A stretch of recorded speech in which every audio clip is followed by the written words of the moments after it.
You have done so many things with South Park. It's beyond amazing. But what was it about Despicable Me that inspired you to join the franchise for this third one? It's funny. It was really, I got asked out of the blue through my agents, and they're like, oh, they're wanting to know if you want to do this. And I was like, wow, no one's ever asked me to do that before. It was really the first time anyone had ever asked me to come do a voice on something. And I was like, and at the time, my daughter was about a year and a half old, and I was like, she could actually watch this. Like, this is something I could do that she wouldn't have to, I wouldn't have to keep her away from. So it was kind of great, and it kind of like all comes down to, this was the day I was always thinking about, was being able to take my daughter to a premiere and say, yeah, see, I did that, because I can't do that with South Park, because I'm like, Daddy does this, you can't watch it, but this is what Daddy does, Do you think people were afraid to ask you to do something? Why didn't you get asked until now?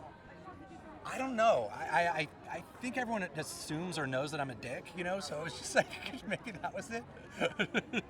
Well, now you're here, you're at the premiere, your daughter's here. Is Yeah. that the most exciting part, It or is. is there something else you're really excited to share with audiences? No, honestly, this is all, I'm just doing it all through her. I'm just watching her.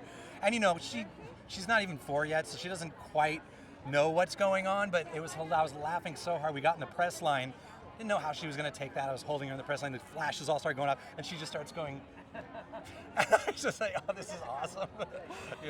Did she see Minions? Did she freak out? Did you freak out? Why do you think Minions are so great?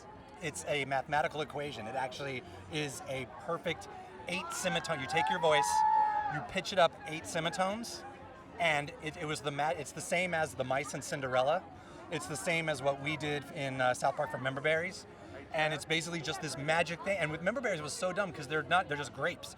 But we pitched the same thing, and people are like, oh, I like those things. And it's like, no, it's a magic semitone thing. It's math. You just blew my mind. Yeah. If you had an army of Minions at your disposal, how would you use them? How would I use them? Really just to get me food. I've got people to do everything else, so just to go to Taco Bell for me.